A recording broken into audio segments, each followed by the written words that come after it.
You are listening to Processing Trauma Out Loud, conversations about trauma and healing from two women who are doing the work. My name is Jeremiah Jones, and I'm the producer of this podcast. In today's episode, Kandace and Sher further their discussion on what it means to have an abandonment wound. Listen in as they share stories and describe this painful wound in more detail.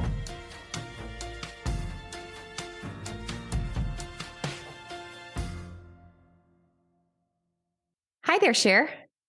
Hey, Kandace. Good to see you, girl. Good to see you today.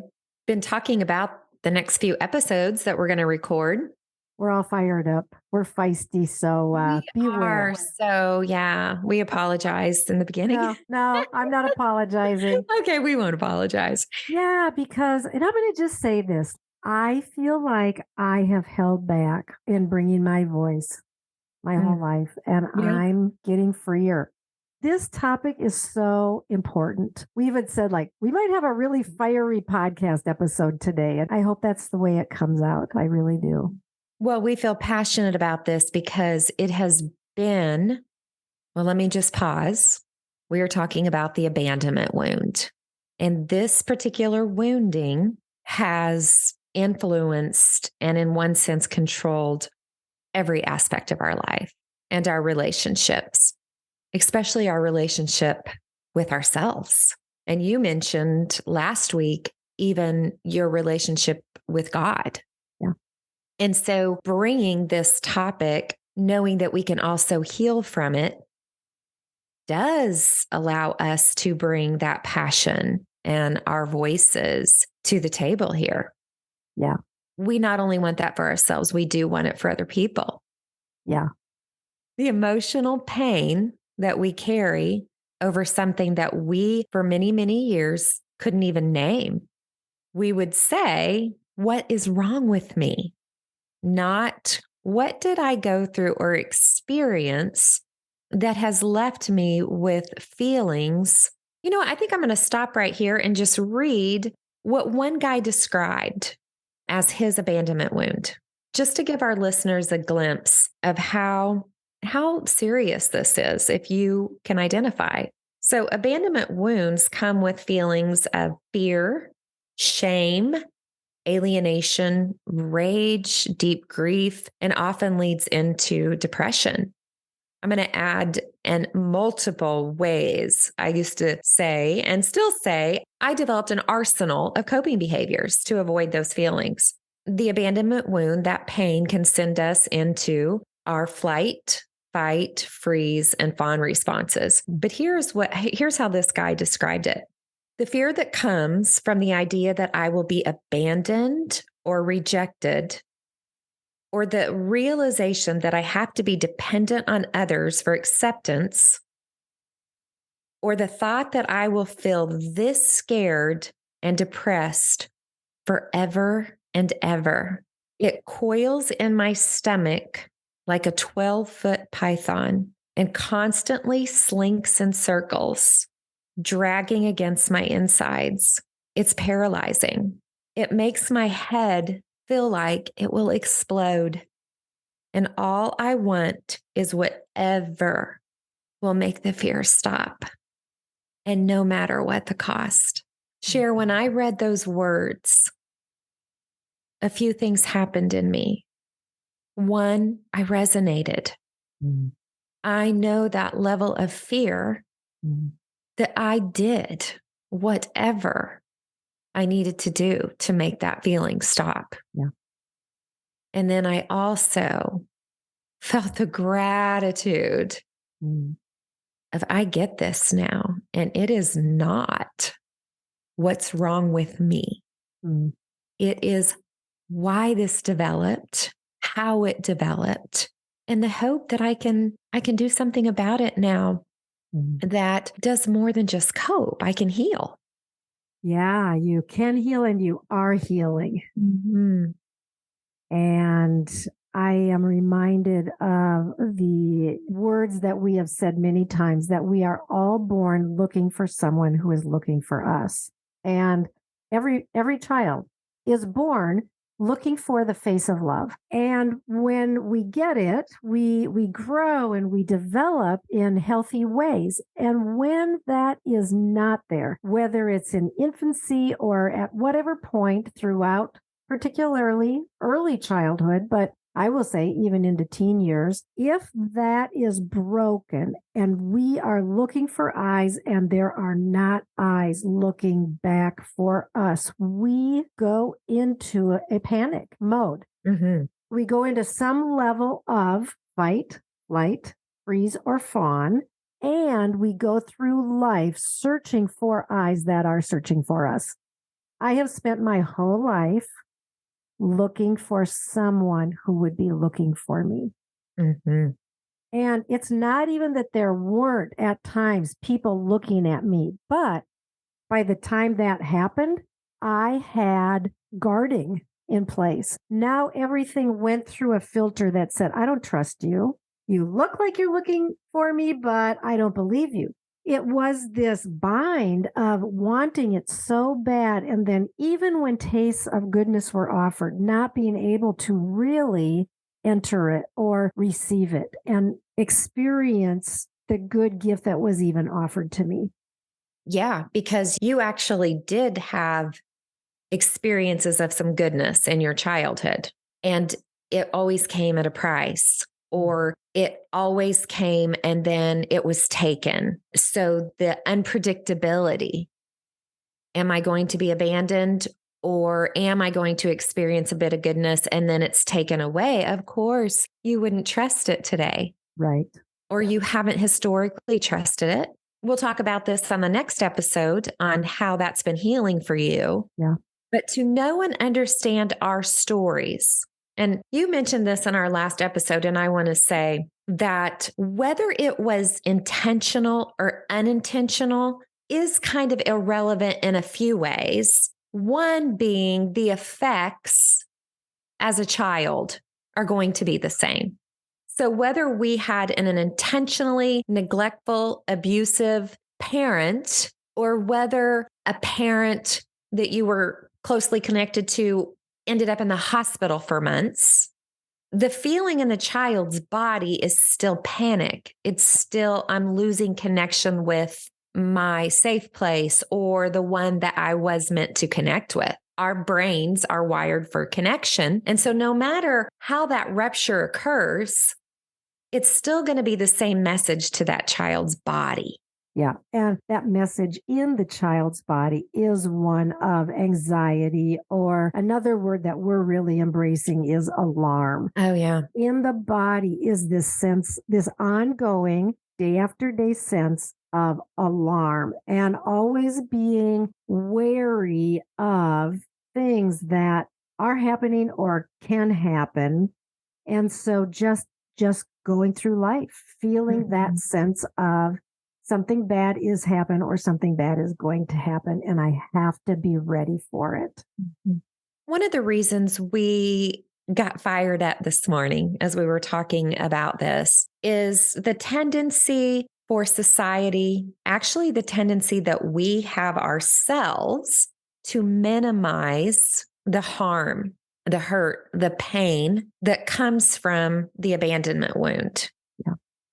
And we recognize that it is so painful to name that maybe our parents were neglectful, or even to name they were intentionally abusive, or to name, that it was unintentional, but we were still hurt and harmed by it. We hold so much compassion and understanding for how hard that is. But you and I both know that if you know the truth shall set you free. And the truth is, we do have stories sometimes that we absolutely need to blame our parents for. Yeah.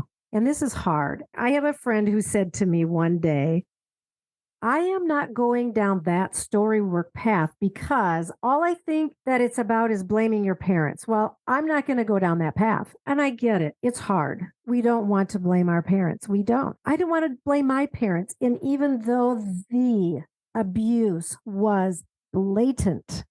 Mm-hmm. I struggled to blame my parents. So I'm not saying this is an easy thing, but sometimes laying the blame at the feet of the abuser or of the one who abandoned is really important. We've said many times we have to name it. We have to name the truth. Part of naming the truth is saying this parent did this thing that has altered every aspect of my life.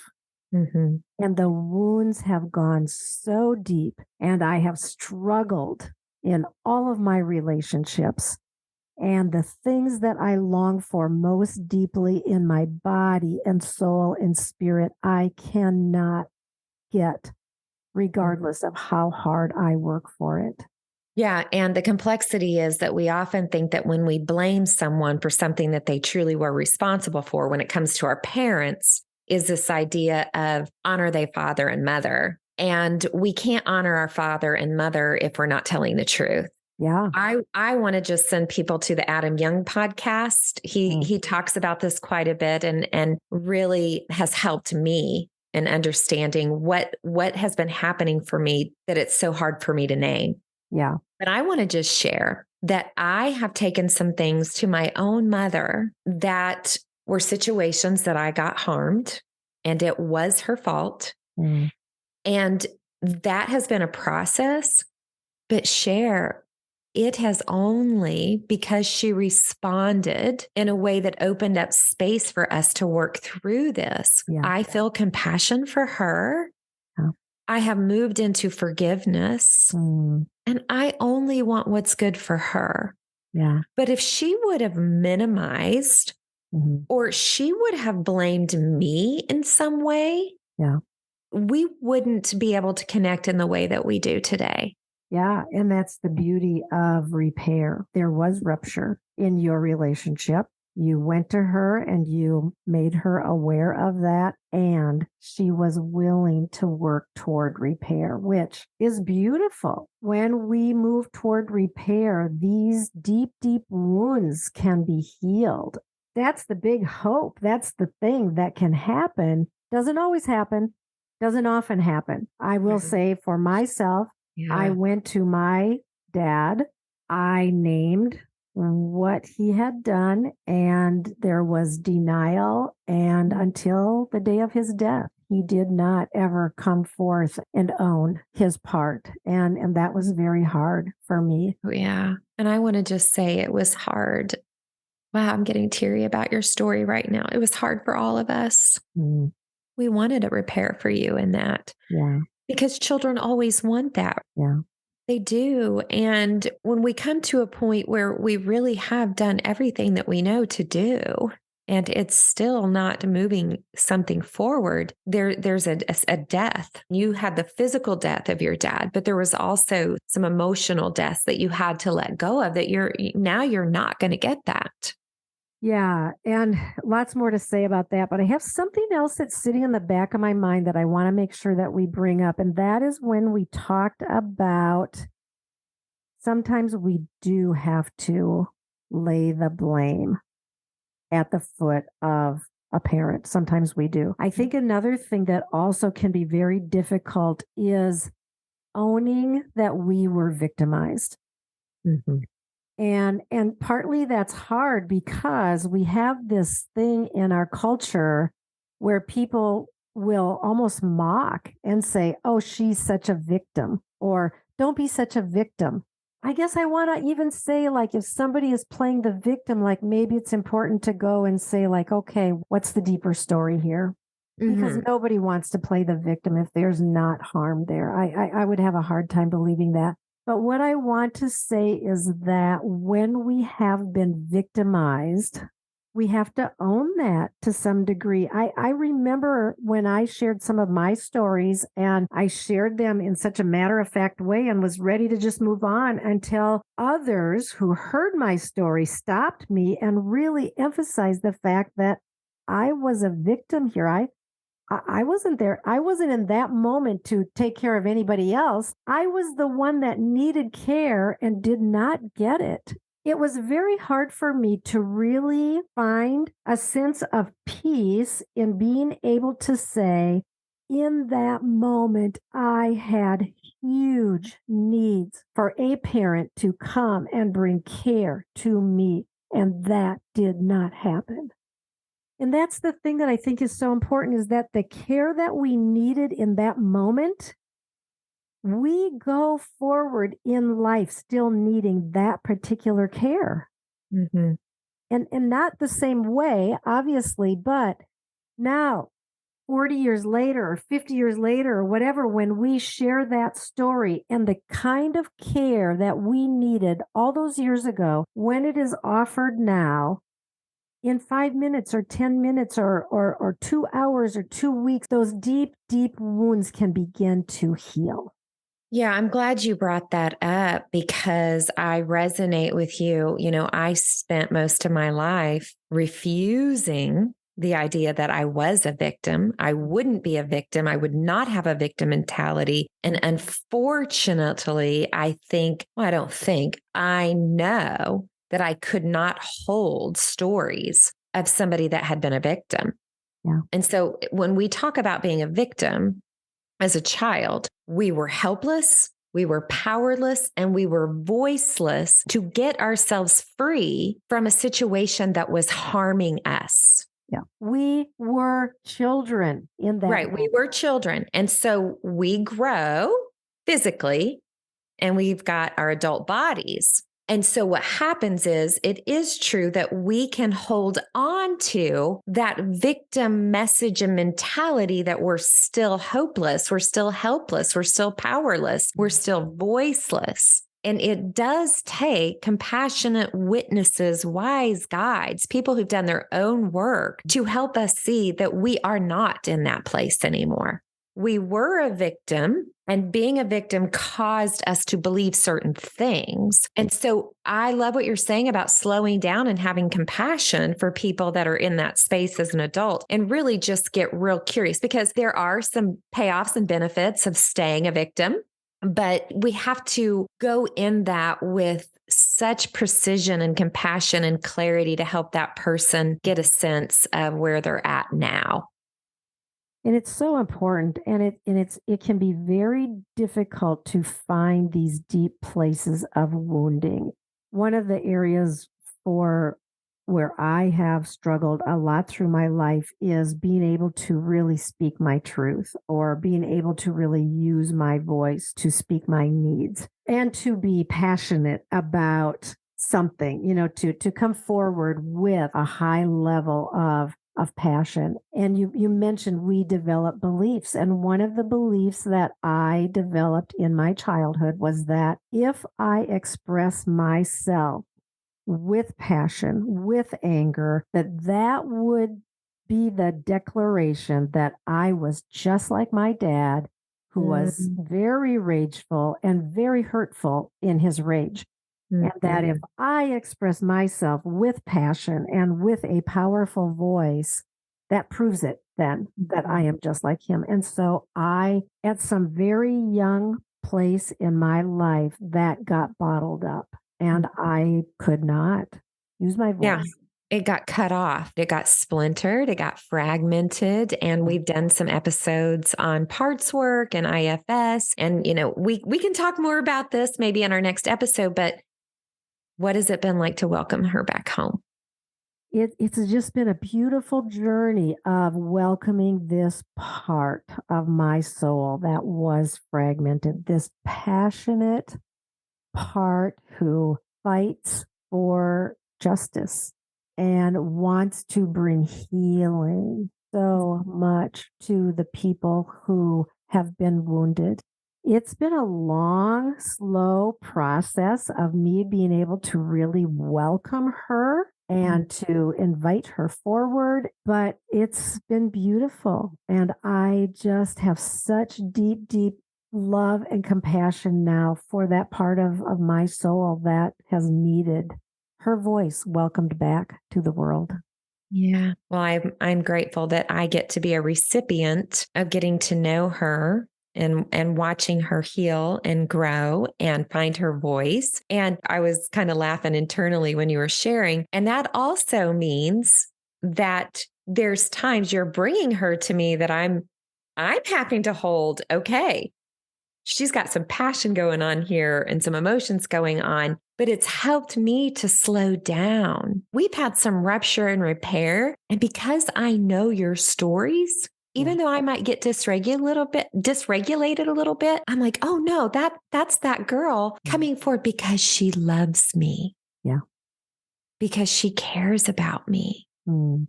She wants good things, not only for herself, for me, but for us and what we're doing through processing trauma out loud. I know we've probably gone over our time, and that's okay, but we are going to record another episode on what does it look like to heal the abandonment wound.